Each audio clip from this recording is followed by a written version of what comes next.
more weather to talk about. Dozens of people have been killed in just the cold and ice and snow this week. Unfortunately, we've got more where that came from, including some lake effect snow warnings you'll want to hear about. Also this morning, Princess Kate hospitalized for up to 2 weeks after abdominal surgery. What we're learning this morning about the future queen. You'll see that and so much more on GMA. Nearly 2 years after the horrific shooting at Robb Elementary, the U.S. Justice Department is done with its law enforcement report. What we can expect to learn about what went wrong in Uvalde almost 2 years ago. That's straight ahead.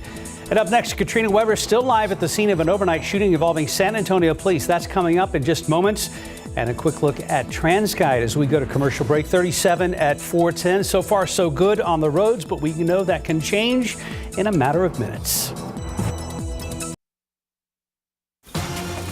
Live from KSAT 12, Good Morning San Antonio starts right now. And a good morning to you. It's Thursday, January 18th. Thank you for starting your morning with us. We start with San Antonio police saying an officer pulled his weapon and shot a man who also had a gun in his hand. Well, it happened during a traffic stop early this morning near East South Cross and Mission Road. Katrina Weber is there live. Katrina, how did the situation take that deadly turn? Well, that is what investigators are going to try to sort out. Now, although they have left this area, they're still working on this case. Right now, though, what we know is that Chief McManus tells us that things went wrong after that driver refused to cooperate with the officers who stopped him. Immediately after the shooting, police had this whole intersection at East South Cross and Mission Road shut down. Chief McManus told us that there were 2 officers involved in the traffic stop around 2 this morning. He says the 40-year-old man in the car put up a struggle when they tried to get him out. The chief says at some point the officers noticed he had a gun in his hand, and that's when one of them shot him. That man died at a hospital.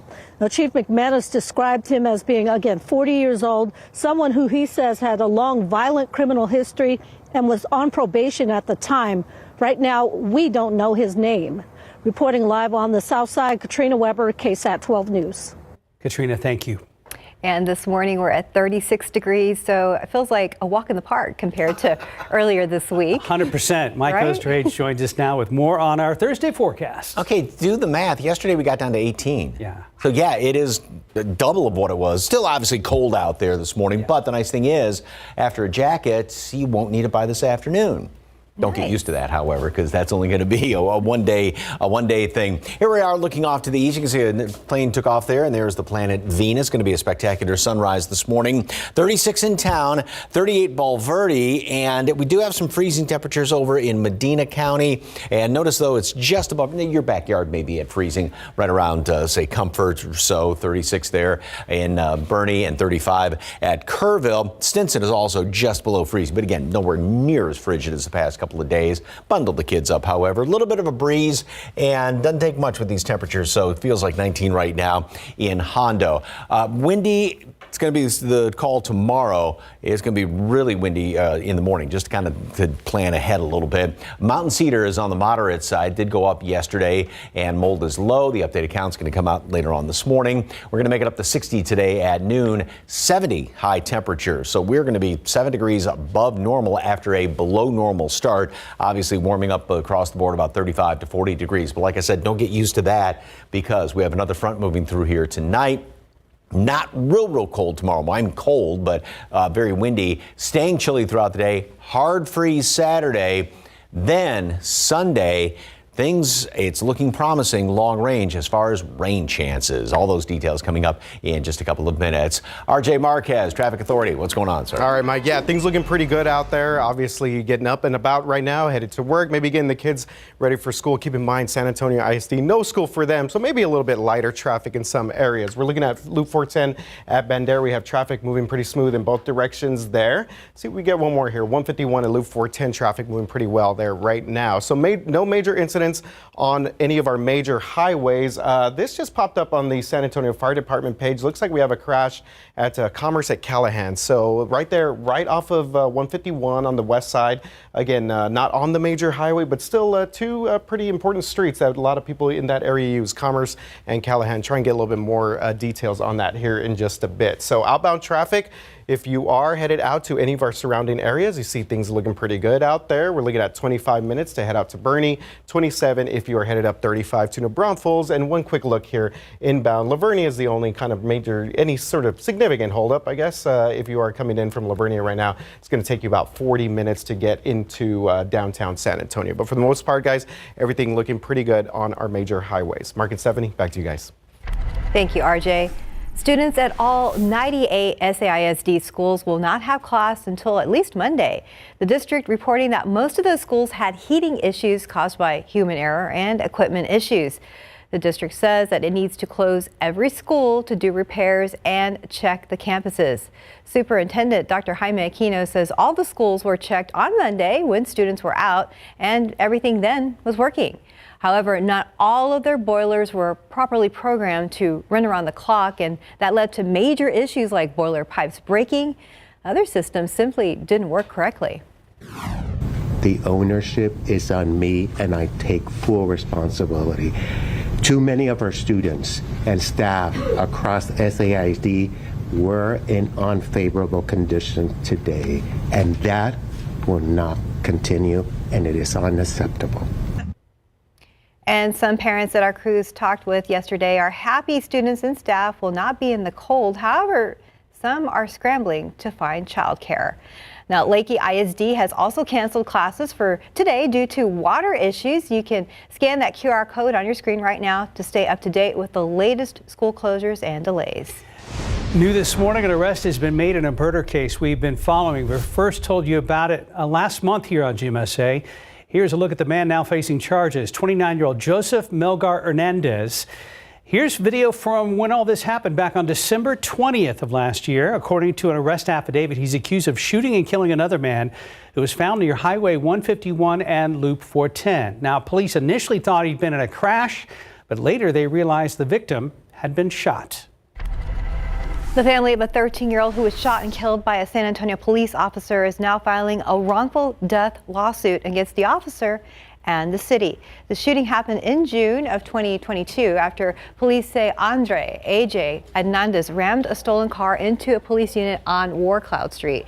Now, Chief William McManus at the time said that Officer Steven Ramos feared for another officer's life and shot Hernandez. The grand jury did not indict Officer Ramos for the shooting. The lawsuit states Hernandez's vehicle was completely boxed in and he was shot before he had a chance to comply with commands. This lawsuit is my voice to the city of San Antonio. It is not okay to shoot and kill my son because he was running scared. The lawsuit also claims that the officer used excessive force and violated Hernandez's Fourth Amendment rights. The family is seeking damages and is requesting a jury trial.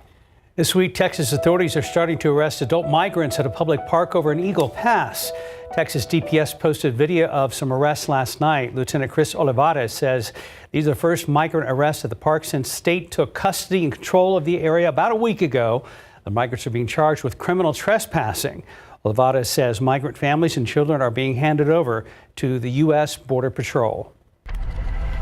In your morning headlines, Congress is working to prevent a government shutdown before the end of the week. It would affect military, construction, veterans, transportation, and the Energy Department. Senate Majority Leader Chuck Schumer says his chamber should be able to vote on and pass a stopgap measure for funding today. However, House Republicans want to address immigration first. In other news, witnesses now describing the terrifying moments after a boy from Maryland was attacked by a shark at a popular resort in the Bahamas. The boy was bitten on his leg during a shark tanking experience at the Atlantis Paradise Island Resort. Witnesses describe seeing a lot of blood and the boy's mother springing into action to try to stop the bleeding. The owners of the excursion say they're, quote, deeply saddened by the attack and have started an investigation. Extreme weather nationwide is being blamed for at least 31 deaths. Now, temperatures in some states are 35 degrees below average, with record electricity and natural gas demand from Texas to Tennessee. Today, more cities are bracing for a second round of snow from the Midwest to the Mid-South. New York City is also expecting 1 to 3 inches of snow tomorrow. Time now 6:08, 36 degrees. Still to come, this week's cold had many people worried about the state power grid. why the CEO of ERCOT says they can handle cold now and how things changed from 2021. And after the break, the pandemic exposed the mental health crisis that often exists in schools with counselors overloaded. We'll look at the digital outlet that parents and students are calling a game changer. Looking out there with live cam if you're just waking up right now. Yay, it's only 36 degrees right now. What a change, but still cold, so bundle up. We'll be right back. The pandemic uncovered the mental health crisis in our schools, leaving the state to turn to a digital outlet after counselors became overloaded. Districts are starting to use UT Health's online counseling network, and counselors, students, and parents told our Courtney Friedman the option has changed a lot of lives. It was a lot, and we were all grieving in certain ways. 3 years ago, the weight of the world seemed to fall on Churchill High School senior Yvette Tejas. My dad passed away November 28th, and our house actually flooded January 1st, so New Year's, and we were stuck in a hotel for almost 6 months. Consumed by anxiety and depression, she needed someone to talk to. School counselors were overwhelmed, so she was referred to an online counselor with T-Chat, UT Health's Texas Child Health access through telemedicine. My dad was my best friend, and so he was like my go-to person. And then when I found this person, I was like, who are you? Where have you been my whole life? They were able to help her cope through that and open up again. Yvette's mom, Isela Chamberlain, overcome with relief. And she's not the only one. The burden's on you. Yeah. And now this is able to take that off. Yeah, we're spread thin. You're the only full-time Yes. counselor here. Wow. Northern Hills Elementary counselor Katie Robertson is dedicated to her students, but can't handle the immense load. Now she can refer students to T-Chat. What I'll do is I log in, then I just start adding in information. It could be academic issues, it could be anger or violence, it could be anxiety, and very often it is. She says kids who need extra care can get medication help and even be referred to other therapists. I did online, and then I actually did the Children's Bereavement Center. It's a testament to the transition between the in-person T-Chat and then further counseling like at the bereavement center. Yes. So you've got it all. I have it all. I've been through it all. Her experience so transformative. She's about to go to college to get a degree in psychology, helping others find the peace and strength that she's found. Courtney Friedman, KSAT 12 News. Conservation and preparation are some of the reasons ERCOT officials believe that the power stayed on during this week's frigid temperatures. So you weren't alone in wondering if the Texas power grid could handle this weather, especially after the winter storm of 2021.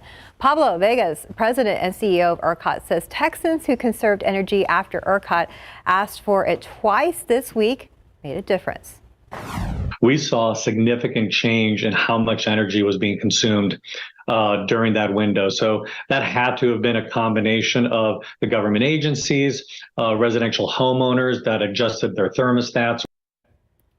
Vegas says ERCOT has made several changes since the winter storm of 2021. You can watch our full interview right now on our website at ksat.com. Time check, 1:15, 36 degrees. Roads look good so far. Let's check back with RJ Marcus. Yeah, definitely. It feels like it's been a very long week in the roads, especially after what we saw there on Monday going into Tuesday. So some good news out there for our drivers is that traffic moving pretty smooth in many parts of the city. You see 35 Space Center behind me right there. And of course, her shot there, one of the faves here, 37 at Alamo Dome. Traffic moving pretty good there as well. So there are a couple of things to kind of just let you know about if you are headed out right now, especially in the west side. And we do see, okay, our map has picked up on this one here. My icon's on the back there. So we have a crash being reported at West Commerce, South Callahan. And again, off of 151, so not on the highway, but a lot of people do use West Commerce, obviously, in Callahan to get around this area. So something to keep in mind if you are headed out there. It looked like the fire department was reporting it as a car fire. So yeah, it may take a little while to clear that one up there. Another stalled vehicle being reported there northbound at Pine Street, and I'm starting to see a little bit of a backup here in this area. Of course, things are always very busy, 35 up to 281 when 37 becomes 281. So we'll just keep that in mind out there right now. But for the most part, guys, things are looking pretty good. Obviously, this might be a good time to, check your tires and obviously check fluids and things of that nature. Just gives us a little break. and gives us an opportunity to catch up on maybe some maintenance during these colder temperatures that you may have been caught off guard with a little bit. Now I got to look at my to-do list, RJ. Yes, again. Yeah. Thank you, sir. Get it done today. Yes. So, because we've got some colder air moving on in here. We do have, if you need to do something outside, you can do it today or tomorrow or Saturday. Tomorrow's going to be windy. It's going to be cooler on those days. But then we have some rain chances moving on in here. So you may not have the opportunity to, get out and do stuff in the yard once we head into Sunday, which is a good problem to have. This is a very encouraging forecast. 35 this morning, so it is definitely cold out there. We got some mid-20s in parts of the, just to the west of town. And then a huge warm up today. Beautiful. You don't need your jacket today. Do not pack it away because you're going to need it soon. Yeah, for the rest of the forecast. Don't lose that at school. No, not at all, because you definitely need it tomorrow morning. I love these views of all the fountains frozen over. I hope didn't cause any broken pipes, but that's a very, very cool looking shot out there. Thank you very much for the KSAT Connect picture. All right, let's jump ahead to Sunday. We're talking about those rain chances around here. This is going to be later on in the afternoon, and this is moisture and rain coming in here from the south, where we have much, much warmer temperatures even early on in the day. So I'm not going to have to worry about anything frozen around there. Scattered showers around. Again, long-range model, broad brush, not raining everywhere constantly, but definitely is going to be picking up. And by Monday, overnight to Sunday into Monday, could actually have some heavy downpours around here. And that'll be through the morning hours, even a couple of thunderstorms. Then that kind of slides off to the east a little bit. Somewhat of a break in the action, but then it is going to start to pick back up again on Tuesday. We'll have some more rain around here and even on into Wednesday. Again, it's not constantly, not everywhere, but this is a really encouraging forecast. And if this graphic even went beyond Wednesday, there are still more chances for even more rain. So over the next 7 days, and again, this is really starting to count late Sunday, but you notice how the majority of the rain is off to the east, lesser amounts to the west, but everybody gets some. And even here in town, when you look at the scale, we're looking at, 2-3 inches of rain, maybe even more than that, a couple of heavier downpours, and that's the potential around here.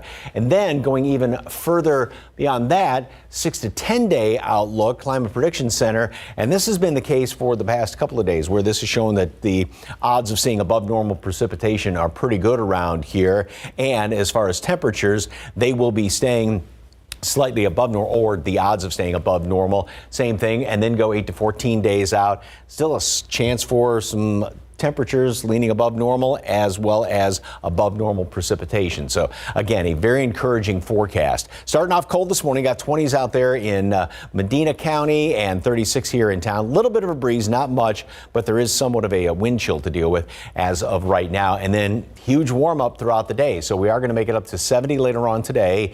Then that front moves through overnight. It's going to be windy tomorrow. We'll get down to 36 here in town, but only stay at 49. Sunshine though. Very cold start, down to 25 on Saturday. So good hard freeze. May want to drip pipes again Friday night into Saturday, just to be on the safe side. Then 45 on Saturday, freezing again Sunday morning. And again, that moisture doesn't come in until the afternoon, and it will be milder down in the south. So we're not going to worry about any icing or anything like that. A couple of showers around here on Sunday, a cool day, and then better rain chances. Best right now is Monday, but rain chances pretty much all week long, even going into, say, Thursday, Friday of next week. And then look at those temperatures, upper 50s, 60, give or take here and there. So good looking forecast. I mean, I'm really encouraged by this, keeping my fingers crossed for it. So we are too. Yeah, as far as getting some rain. We hope so. Thank you, Mike. 621, 36 degrees. Just ahead, new details about a 10-year-old boy who was attacked by a shark at a resort in the Bahamas. How he's doing now in your GMA First Look. When you have moderate to severe eczema, it's okay to show off. With Dupixent, show off your clearer skin and less itch, because you have plenty of reasons to show off your skin. With Dupixent, the #1 prescribed biologic by dermatologists and allergists, you can stay ahead of your eczema. It helps block a key source of inflammation inside the body that can cause eczema to help heal your skin from within. Many adults saw 90% clearer skin. Some even achieved long-lasting clearer skin and fast itch relief after first dose. Serious allergic reactions can occur that can be severe. Tell your doctor about new or worsening eye problems, such as eye pain or vision changes, including blurred vision, joint aches and pain, or a parasitic infection. Don't change or stop asthma medicines without talking to your doctor. Show off to the world. Ask your eczema specialist about Dupixent. In this morning's GMA First Look, new details and new questions on the Bahamas shark attack that sent a 10-year-old Maryland boy to the hospital. Everyone was fractured trying to figure out what was going on. This morning, we're hearing from another tourist who saw the aftermath of the attack. The mom was a hero. She jumped right into action. Law enforcement sources telling ABC News the incident took place at the Atlantis Resort, as seen in this video posted to the resort's Facebook page. Doctors Hospital in the Bahamas saying in a statement the boy successfully underwent surgery before being airlifted back to the United States. Now, Bahamian lawmakers asking how safe these types of experiences really are. And we'll have much more on these types of shark excursions and how they're regulated coming up at 7 a.m. With your GMA First Look, I'm Victor Oquendo, ABC News, Miami. In your morning consumer headlines, Samsung's newly unveiled Galaxy S34 is packed with new AI tools, including foreign language interpretation. And the high-end Ultra model comes with a titanium frame like the iPhone 15 Pro. The Ultra has a flat screen and starting price of $1,300. Google is debuting Circle to Search. Android users can now circle their screen over an image to learn more about it. Circle to Search launches at the end of the month on the new Galaxy smartphone. And LinkedIn has new features to streamline job searches. Job opportunities will be sorted into relevant categories with new preferences like minimum pay and location. The feature will also allow users to click "I'm interested" to send their resume without having to fill out an application. Might move things along a little faster. Time now 6:26 and 36 degrees for now. Well, I just saw 410 at WW White. A trans guide zooming in and out and a long line of headlights right now as they pan left. And we've got something going out there. We'll check in with RJ after the break.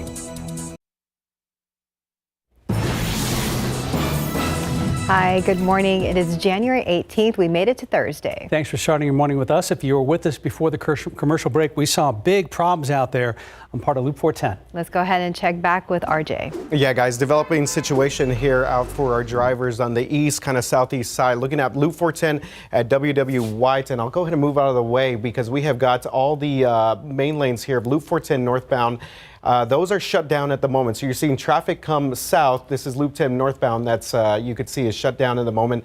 TransGuide, kind of zoomed in a little bit earlier, so we saw a pretty significant crash out there. Still trying to get a little bit more details on what exactly is going on. You see that traffic is moving along the frontage road. Let's show you what this looks like on our maps. And again, all lanes closed right now on the main lanes of Loop 410 northbound at WW White. You can see traffic is starting to build up all the way to Highway 37. So if you need to get in this area or you need to get around this area, you definitely want to think about some different options. Salado Creek, that might be an option, and I'll continue to kind of look at some other things that we can help our drivers out. But you do see a significant backup here, Loop 410 northbound at WW White. Again, all the lanes here are closed here in the highway. So this is something that we've just started to get more information on over the past couple minutes or so. Northbound Loop 410 WW White, that highway is shut down for the moment, a major crash. So it's something that we will continue to give you more information. Guys, back to you. All right, thank you very much, sir. And you step outside this morning. Now, it's nowhere near as cold as the past couple of mornings, nowhere near as frigid. It's still pretty darn cold out there. It's funny, I mean, we've got temperatures that are good 5 degrees below normal right now, a little bit of a wind chill to deal with. It's funny, though, we think 36 is kind of on the warm side, yeah, compared to the past couple of days. There is more moisture out there, so it's not as though you really notice it, but just kind of be on the lookout, especially well off to the east, for a patch of fog trying to form up. 20s in Medina County, 25 at Hondo is the cold spot right now. Freezing Kerrville, freezing at Stinson, but again, not the widespread, just frigid temperatures out there. There is somewhat of a wind chill in places.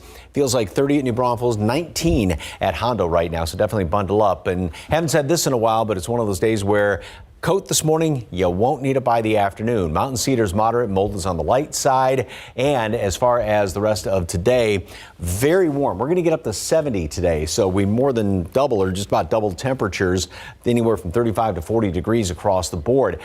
It's not going to last forever because another cold front moves through here. It's going to be windy tomorrow. We'll be down in the mid-30s again tomorrow morning, but only in the 40s in the afternoon. Plenty of sunshine, though. Good looking day. Then a very hard freeze Saturday morning again, down in the 20s here in town. Lots of sunshine in the afternoon, but still only 40s, and even cooler in the afternoon on Sunday. And we will have some showers that are going to start to work their way into the area later on in the day on Sunday overnight. Then Monday, that's going to be the best chance for some rain. Potentially some heavier downpours around here on Monday. A couple of thunderstorms thrown in as well. And those rain chances are going to be sticking around throughout most of the week. Now, that doesn't mean it's going to be raining everywhere all the time, but very encouraging as far as rain is concerned next week. All the details coming up in just a couple of minutes. Steph, Mark. Thank you, Mike. There were lights, sirens, and then gunshots. An overnight traffic stop ended with a San Antonio police officer shooting and killing a man. Katrina Weber is live where it all happened at East South Cross and Mission Road. And Katrina, you mentioned earlier that investigators have left that area. What happens next? Well, the police department actually has a whole team of investigators who look into shootings like this. And what they will do is talk to any witnesses who were here and also review the officers' body cameras, among other things. And then what they find will determine how things proceed from here. Right now, what we do know is that police responded to this intersection at East South Cross and Mission Road around 2 this morning. Chief William McManus gave some details about the shooting, which he stressed are preliminary. He said 2 officers were involved in that traffic stop, trying to get the driver out of his car. The chief says the man put up a fight, and that's when the officers noticed he had a gun in his hand. He says one officer fired his weapon, shooting the man in the side, and that man died at a hospital. Now, all we know about him right now is what the chief told us, that the man was 40 years old, and the chief says he had a lengthy, violent criminal history and was on probation at the time. But right now, we don't even know his name. Reporting live on the south side, Katrina Weber, KSAT 12 News. Thank you, Katrina. Well, nearly 2 years after the horrific shooting at Robb Elementary School in Uvalde, the Justice Department is finally done with its law enforcement report. The DOJ's critical incident review will be released to the public later today. That report was privately presented to the families of the victims last night. Our Lee Waldman in Uvalde, where the families are preparing for what they hope is a harsh look at what went wrong May 24, 2022. The nation's top law enforcement officer in Uvalde Wednesday, just before the Justice Department releases its critical incident review of the shooting at Robb Elementary. Part of the reason we did this report is to make sure people all over the country know what the right thing to do is and the right way to do it. And the days after the school shooting, then Mayor Don McLaughlin asked the DOJ to review law enforcement's response to the shooting. Monday night, Uvalde CISD Superintendent Ashley Colas announced the report would be released. The U.S. Department of Justice notified me today that they will be releasing their critical incident report for May 24th on Thursday, this Thursday, January 18th in the afternoon.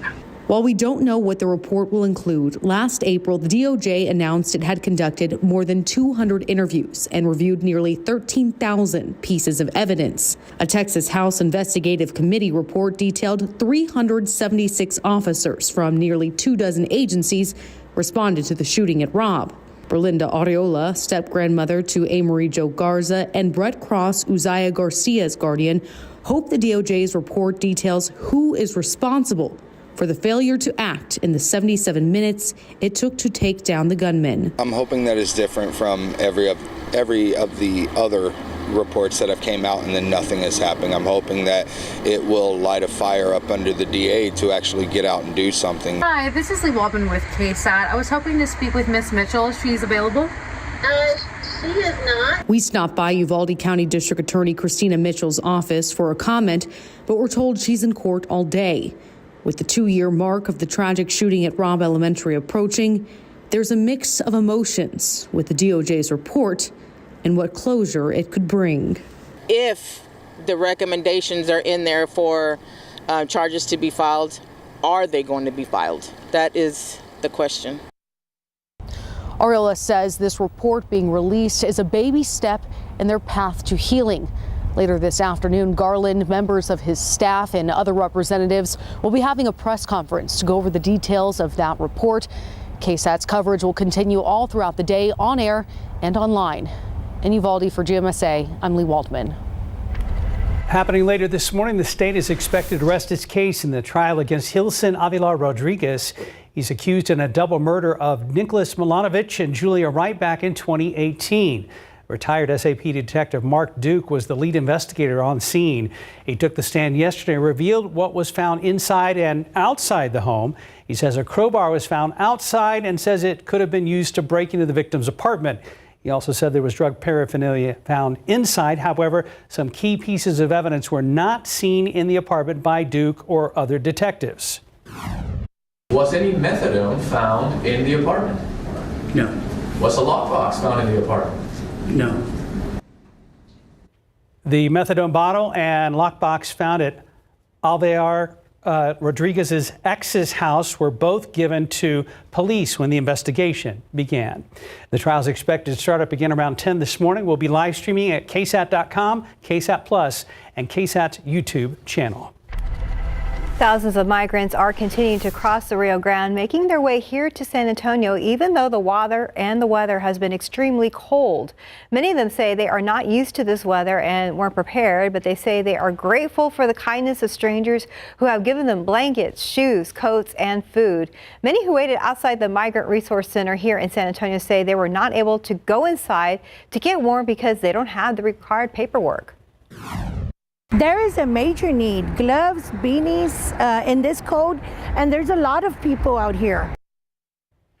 Now, according to the City of San Antonio's migrant dashboard, 5,268 migrants have arrived in the Alamo City since the beginning of this year.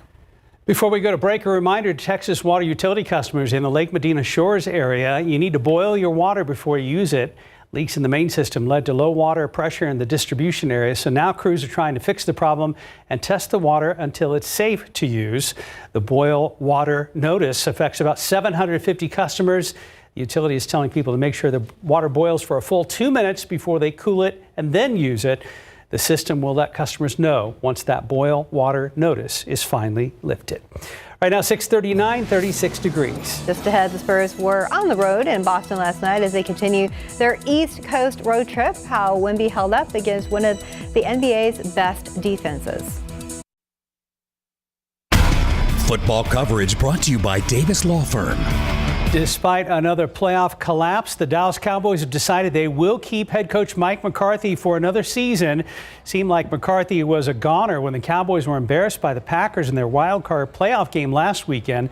However, Jerry Jones says he's sticking with McCarthy, who has a year left on his contract, has a great regular season track record, but just one playoff win in 4 seasons in Dallas. Our San Antonio Spurs in Boston last night, matching up with the NBA's best team, the Celtics. Early in the game, Jeremy Sohan throws the lob to Victor, finishes off the alley-oop jam. Some nights are better shooting than others, and this time it was a great night for Boston. The team was on fire with threes, and it was actually the difference maker in this game. Celtics win at 117-98, shooting 10 of 16 from three-point range to start the game. Wemby and Jason Tatum both led the way in scoring for their teams. Wemby had 27 points in 27 minutes. Spurs will play in Charlotte against the Hornets on Friday. Well, looking ahead to next month, Indianapolis, Indiana will host this year's NBA All-Star Weekend. And while we don't know the All-Star Game rosters yet, 7'3" Victor Wembanyama will be in the mix. He plans to participate in the Skills Challenge on February 17th and will almost certainly be featured in the Rising Stars Challenge. Wemby said he's grateful for the opportunity. It's for sure something I want to do in my life, and I'm glad it happens already. It'll be fun to see Wemby show off his skills and footwork, but that's all about a month away, so we have to wait. And that's a look at Morning Sports. We are patiently waiting. Time now 6:44 and still big problems out in the roadway. Let's check back with RJ Marquez. Yeah, guys, actually got some new information here. So it looks like they are actually opening or reopening Loop 410 northbound here at WW White. So we had a multi-vehicle crash. That's what TransGuide was reporting to us a little bit earlier. Just got off the phone with them. But when they zoomed the camera back here and you're looking at the northbound lanes of 410, that's traffic coming our way here. It showed that they'd actually cleared out some of that wreckage there. So that is great news there for our drivers because there was a significant backup here. So now we see Loop 410 northbound at WW White. We are seeing traffic now move through this area. So again, I'm going to update our map here to indicate that we are clearing this out. But you do see our icon here had indicated, that 410 had been shut down there at Sulphur Springs, and you can see traffic had been backed up all the way to past 37. So chances are, if you're headed out right now, that you maybe will not run into this. But if maybe someone that was kind of stuck in this, then they may be kind of held up for just a little bit. But again, good news here. Northbound Loop 410. It appears as if the lanes have reopened, so that's good news out there because it looked like a pretty serious situation, but TxDOT emergency crews got it taken care of pretty quickly here. Yeah, that was a mighty long line of headlights earlier. It was, absolutely, yeah. That could have been really bad, so glad they got that Yeah, under wraps. Yeah. We've been showing pictures the past couple of days of all the, the frozen artwork and everything that people have done. Now, this is very cool. Frozen soap bubbles. Plus, it's just a neat-looking picture, too. It looked like a flower from a distance. It sort of does, but that's Pretty. really, really cool looking. Should have tried that. Didn't think about that one. Thank you very much for the KSAT Connect picture. And again, just a really cool shot with the sun in the background right there. Speaking of the sun, got a couple of clouds well off to the east. Sun's going to be coming up at about 45 minutes. And as you can see above those clouds, a lot of blue skies out there. So it's going to be another just gorgeous day. Plus, it's going to really warm up. So we're basically going to be doubling and then some a lot of these temperatures. We'll make it up to 70 later on today. We're at 36 right now out there at the airport. 20s in Medina County. So yeah, it's very cold there in Hondo, and then knock off a good 5 degrees or more because of the wind chill there. Now, there is another batch of really, really cold air, not as cold as what it was earlier this week up there to the north, but for the most part, that's going to stay up to the north. We'll get a little push of this with the front that's going to be coming on through here then later on tonight, tomorrow, and things bottom out on Saturday. First of all, here, this is what the upper level winds look like. Notice how, as I mentioned, the really cold air up there and these upper level winds are moving to the east. So that's where it's going to take most of that. Again, it'll try and push its way to the south, but not that just surge down in here. So we're not going to see a repeat of what we had earlier this week. Now, tomorrow, it is going to be on the cool side, but not bone chilling. We'll stay in the 40s, and this is going to be the cooler air down here at the surface. Start off very cold on Saturday, but notice how these upper level wind lines then for us start coming in here out of the southwest. So that's going to start to pull in some moisture around here. We're going to have a lot of clouds on Sunday, and also moisture is going to get pulled in from the Gulf of Mexico. So later Sunday, we start to see a few showers around here, and that's going to continue on into Monday. Notice the big trough out there to the west, and we are in a pretty good position here.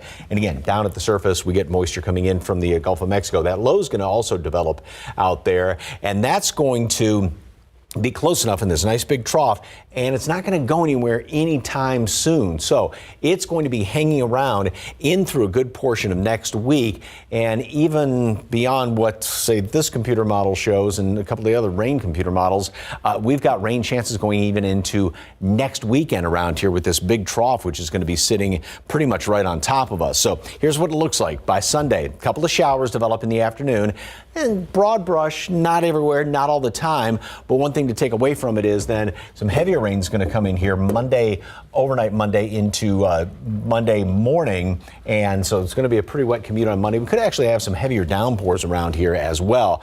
Somewhat of a lull in the action in the afternoon that slides off to the east, but then more of this moisture coming on in here from the Gulf of Mexico with that low hanging around here. So that keeps rain chances around Tuesday, even into Wednesday. And like I said, even beyond that, got some rain chances in the very long range forecast going into next weekend. So today, 70, you can take your jacket off temporarily. Take care of anything outside. Turn off the faucets if you had them dripping. 49 tomorrow, but you might want to turn them back on then tomorrow night because we're down to 25 degrees, then get up to 45 on Saturday. Now, we will touch freezing here in town Sunday, and I know there's rain graphic, but this is later on in the afternoon. Plus, this moisture is going to be coming in here from the south, where it's going to be well above normal, well above freezing, I should say, and we're not going to have any cold temperatures, any rain mixing together at all. And then rain chances definitely pick up Monday. It's a best shot of rain as of right now, and chilly, definitely only 57 on Monday, but you know, staying right around 60, upper 50s all the way through next week. Rain chances here and there pretty much all week next week. So really encouraged for this. Yes, and the temperature is, again, a walk in the park next week compared to what we faced. Exactly. So, but great looking forecast. Thank you, Mike. 6:50, 36 degrees. Now let's look out there with live cam. Another beautiful sunrise, and 36 seems really nice right now after facing, 16 degrees? And later today, even no jacket for at least one day. Let's enjoy that. We'll be right back. Welcome back to 6:54. So right now on KSAT.com, people are sharing their photos and videos of ice they have seen so far this week. And some are showing freezing drizzle and ice on their windshields as well. If you want to share your winter weather photos or videos with us, just go over to KSAT.com/connect. Yeah, keep that in mind for our next winter weather event as well. Hey, January is National Blood Donor Month, and you can help save lives with KSAT Community and University Health. The blood supply is critically low, and just one donation could help up to 3 patients in need. So if you want to donate for the first time, or if you're a pro by now, just visit our website, KSAT.com, for how to schedule your donation. Looks like things continue to improve at Loop 410 and WW White. Here's RJ. Yeah, guys, so that's great news there for our drivers in that area. We have cleared out that crash there, northbound Loop 410 at WW White. Traffic had been backed up all the way to 37, but you see behind me traffic now northbound here and southbound there at Loop 410 is moving along pretty smooth. A couple of little trouble spots that we're following right now. Northbound 35 at Splashtown. You can see we have a stalled vehicle back in traffic all the way up to Walter, so something we'll continue to monitor. And if we go to the near northwest side, we see another stalled vehicle there westbound I-10 at Callahan Road. So pretty busy area there, 410 and I-10. Just something to keep in mind, not causing any major delays at the moment. Beautiful start this morning. A couple of clouds way off in the distance off to the east, but otherwise lots of clear skies, spectacular sunrise. It is cold out there. We're 37 now, actually gone up a degree, 30 in Kerrville, 25 cold spot in Hondo, a little bit of a wind chill to deal with in places, and bundle up, but you won't need a jacket later on today. That's the last time I'm going to say that for a long time, because 70 today, front comes through tonight. It'll be cold again tomorrow morning, staying only in the upper 40s. Very hard freeze again Saturday morning, then 45. Nice looking day though. Now clouds move in Sunday. We will have a couple of showers later on in the day. Better chance of rain Monday, and rain chances stick around all week long. Monday looks like it could be a pretty wet day the way things are shaping up now. That's cool. Did you hear that? You can give your jacket a little rest for one afternoon. That's it. We'll take the kids go outside today. Yes. Yeah, for sure.